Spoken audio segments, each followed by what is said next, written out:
Hello everyone, Silver Contrail here. Today we have another article aftermath. This time it's on Bujins, which I did side deck theory article on last week. This week I'm talking about some supplemental removal alongside Typhoon and what that means for your side deck, what kind of cards you should be looking at, and a bunch of other things like that. And I'm going to be following that up next week with an article on Trapstun, Royal Decree, and maybe a couple of other cards that kind of fit uh, a different area of the whole anti-spell and trap discussion, which is more expanding your coverage rather than looking at alternatives. And that's what I'll be focusing on then. So, anyways, back to Bujin's, which I think is a really interesting deck, actually. I had a lot of fun writing this because I really like the deck. I think it's cool. It's another one of those decks where you're going to sit on a monster and you want to protect it as much as possible. Constellar do this, Evil Swarm do this, Dragonity used to do this with Stardust. Now they just kind of OTK all the time. And it's a cool strategy. I think it's unique. Or I guess I wouldn't say it's unique.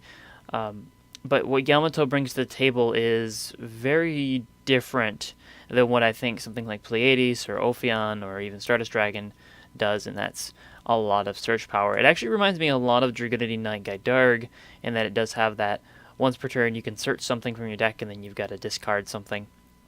And so Yamato is really cool, being that he's a light with 1800. He's not particularly strong, but he's searching out a bunch of cards that are going to make him very, very strong and very difficult to remove from the field as well. So a lot of what I talked about in my side deck theory was, how do you get Yamato off the board? How do you keep him from doing his stuff? Because you don't want him to do that. Yamato's, definitely the card that's going to win it. Mikazuchi, I hope I'm saying that right, is he's more or less there because he's a Beast Warrior Bujin. He's not really there because of what he brings to the table, because Yamato does that for the deck. Definitely, it's Yamato's deck, really. The other Beast Warriors are just kind of there just to be Beast Warriors. So let's talk a little bit about some of the stuff I talked about, and then get into the comments, actually. So I suggested right off the bat Light Imprisoning Mirror because, hey, you want something that isn't going to get exploded by Crane, or excuse me, by Centipede or Quillen.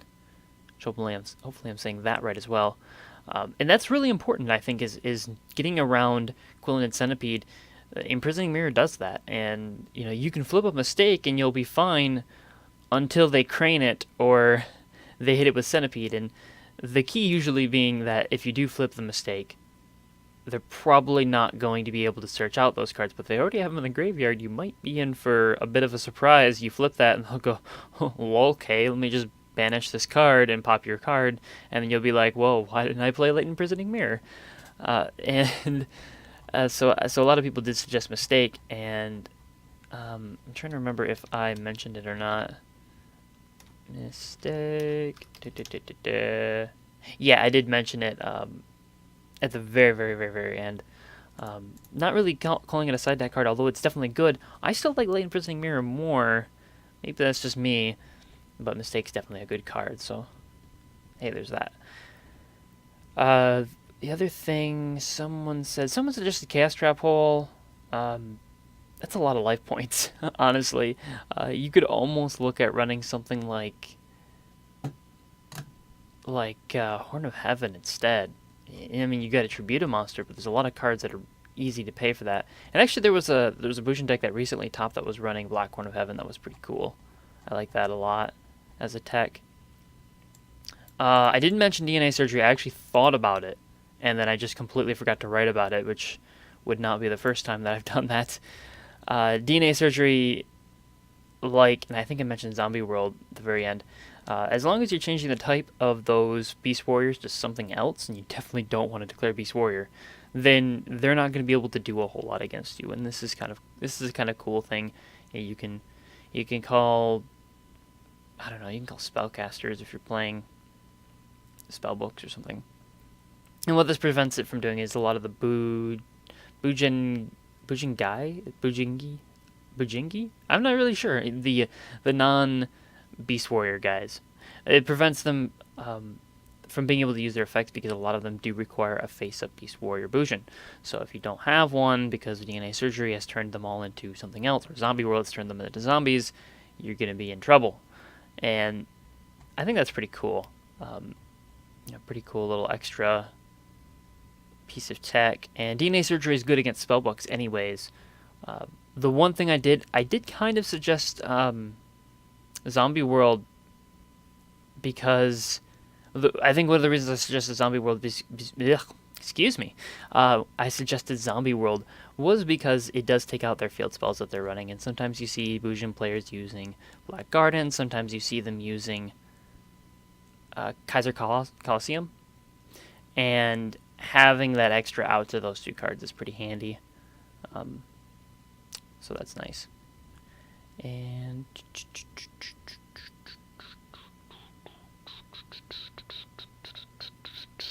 oh, someone was talking about Colossal Fighter because it kind of runs into you over and over again. And that's the case with how Bujins run their deck. They run more Crane than they run Quillen. And that's in part because Crane keeps your Yamato alive and Quillen doesn't.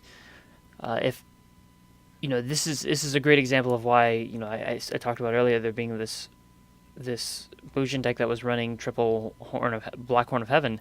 Like, that's really good against stuff like Colossal Fighter. And then another thing too is that I would almost like look at DD Crow, not for anti Colossal Fighter, although I accidentally suggested that. I meant to preface it as being against Stardust Dragon. I accidentally said in the comments, I'm like, yeah, you can use DD Crow against stuff like Stardust Dragon and Colossal Fighter. And I'm like, wait, you can't use it on Colossal Fighter. So I think you could almost get away with maybe Transmigration Prophecy in the main deck. And that would be kind of interesting tech. You flip that and kick them back into the deck. Although I still don't think you can use it on Colossal Fighter because it's damaged up. Dang it. There's no end. Colossal Fighter lives forever. Stuff like Mirror Force, Dimensional Prison. It's kind of like your trap lineup if you're playing Bujins. And that it comes down to whether or not you can deal with Colossal Fighter or not. And a lot of the decks this format can play Colossal Fighter, and they're definitely going to summon it first turn if they don't know what you're playing. And yeah, it's just not something you want to see first turn usually. But that's why I would definitely suggest loading up your graveyard with what's his face, Quillen. I keep forgetting him, as early as possible. He's like an otter dog thing with a sword face. I'm not even sure. His art's kind of weird. Anyways, that was that. Someone talked about...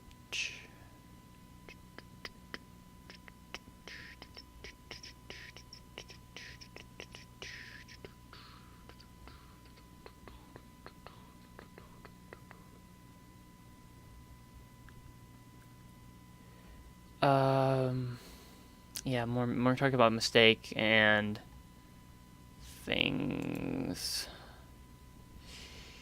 Like a Crow. Oh yeah, I also suggested Neo-Spacing Grand Mole was kind of a cool card for this deck, not against this deck. Well, actually, you could run it against this deck if you really wanted to. I guess you could, because like you summon it and then you bounce back the Yamato, and then you could set something to blow their stuff up. I don't know. If you're playing Dragon Rulers, you can play it, and that'd be kind of cool. But yeah, that's interesting. I think Bujins are definitely going to be a big matchup next format, depending on what the list does. If Tenki goes to 1, they're going to have a little bit more of a struggle. But if Dragon Rulers get hit, this is a pretty solid deck, and I could definitely see it doing pretty well. They do have to compete, of course, with stuff like Mermail again, stuff like Evil Swarm as usual, Constellar as usual, Madolche, all these other decks that are just waiting for dragons to go away so that they can compete. And Bujin are definitely going to be one of them, especially with Legacy of the Valiant having more support. We'll see how that turns out for them. And I would definitely be looking at side decking against them. And again, this is another matchup where Mistake's going to be pretty good. It's going to be good against a lot of these decks. I guess it wouldn't be so good against maybe Constellar, Evil Swarm, not necessarily the best. So I don't know where Mistake's going to be at the end of the day. I don't think I would invest in it. I would invest in Dichotomy. That's just me. In fact, I already have. But we'll see. The next format should be pretty interesting, especially without all that nonsense. So yeah, sorry for this video not having any Dueling Network videos. I just haven't been playing lately. I've got some stuff that I'm working on the side, some secret stuff, and I don't really want to upload videos of that quite yet, not until I've gotten through it a bit. And I also went on this just massive losing streak with Shinra the other day, or actually, I think it was last week, and I've been not wanting to go back to play it for a while. But yeah, that's about it for me. Let me know what you guys think, as usual, and go check out this week's article. I think you guys will enjoy it. And yeah, thank you for listening, and until next time then.